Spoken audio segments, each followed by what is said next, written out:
Estamos em pleno período de pandemia, né? E pandemia é dor de cabeça. Por quê? Porque você pega muitas lojas que tinham forte atuação no offline e essas lojas, essas redes estão fechadas, né? Em função da pandemia.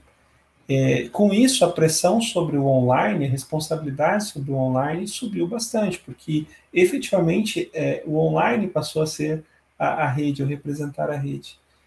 Na Centauro isso é bem verdade, porque até onde eu sei, a Centauro não tem nenhuma loja fora de shopping, né? E os shoppings ficaram fechados. De certa forma, parece que para você, meu amigo, para nós, né? A Black Friday chegou mais cedo esse ano, né? Com certeza, mas sem sombra de dúvidas. A gente teve um crescimento muito significativo no e-commerce, assim como a maioria dos varejistas. E é interessante que agora com o retorno das lojas, né, obviamente ainda não com a força que existia antes, o e-commerce continua com uma parcela desse ganho ainda ativa, né? Então, realmente a gente teve dias impressionantes, assim, para ser bem sincero, em relação ao volume de acesso, ao volume de vendas.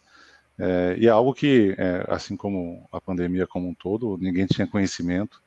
E por mais que imaginássemos um cenário perfeito, ou um cenário de grandes vendas, a gente não conseguiria imaginar um cenário de tanto crescimento como esse. Dificílimo.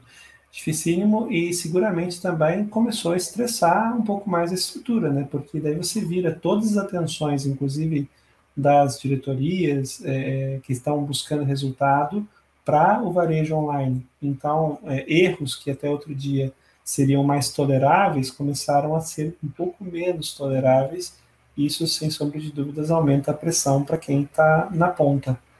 Com certeza. Você sabe que internamente a gente, de certa maneira, começou a dar muito foco nesse tipo de coisa, que a gente inevitavelmente dava mais para o fim do ano.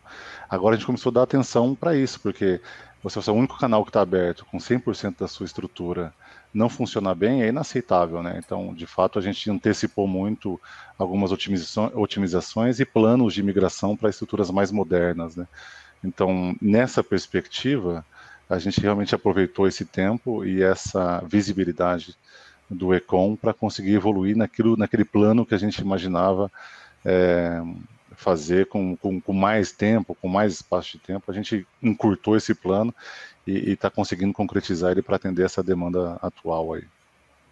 Agora, pensar a arquitetura de software, pensar a arquitetura de solução para varejo, exige uma série de conhecimentos especiais. Você mesmo falou que o varejo lida com o legado de uma forma muito presente, porque você tem sistemas com diferentes estágios de maturidade, em diferentes momentos também, e com diferentes tecnologias.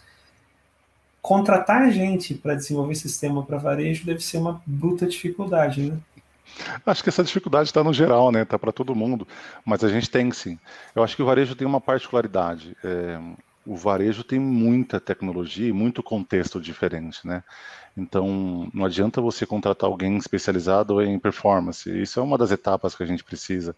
A gente também tem um desafio em inteligência, em indexação de conteúdo, em busca, em recomendação. Então, existe é tão plural, né, o ambiente de tecnologia de varejo, que é difícil contratar. Mas está difícil como um todo. Então, acho que tem um movimento que o varejo vem fazendo, que é de entender a participação da tecnologia dentro da empresa de varejo, dando mais material, mais insumo, para trazer mão de obra especializada de alto nível. Então, a gente também é parte dessa transformação e a gente vem conseguindo atender, não na velocidade que a gente gostaria, mas na velocidade que a gente consegue atender as contratações que a gente precisa. E, de certa forma, a ideia de varejo como sendo uma loja isolada, ela não existe mais, né?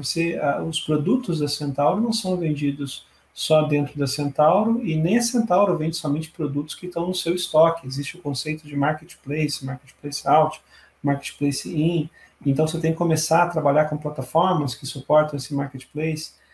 A busca é cada vez mais importante. Então, ser eu presenciei algumas discussões sobre o que fizemos para estarmos agora sendo penalizados pela Google, né? Porque também existe um pouco disso, né? Você tem que trabalhar sempre na linha, no limite, né? entre o que é ok para SEO e o que eventualmente não é. E quando o buscador muda as políticas para penalização, isso acaba se refletindo nas conversões, nas vendas, nos acessos. Eu vi isso acontecendo algumas vezes, né? A Google não dá, por exemplo, grandes detalhes sobre o porquê que está penalizando, mas está penalizando, e está todo mundo tentando fazer uma caçada na estratégia para perceber o que tem ali de ofensor. Então, não é só saber sobre desenvolvimento de software, não é só entender sobre legado, não é entender somente sobre dados, mas é entender comportamento do buscador, por exemplo.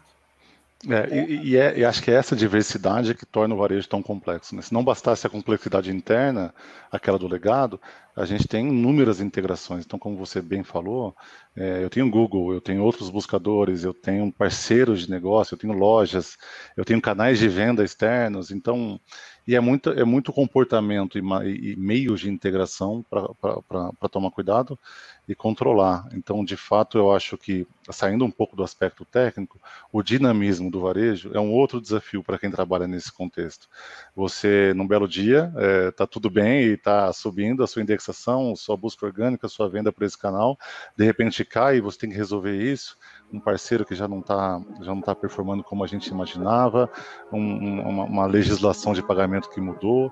Então, tem muita coisa atrelada ao varejo nesse dinamismo que torna tudo mais interessante, não mais complexo, mais interessante.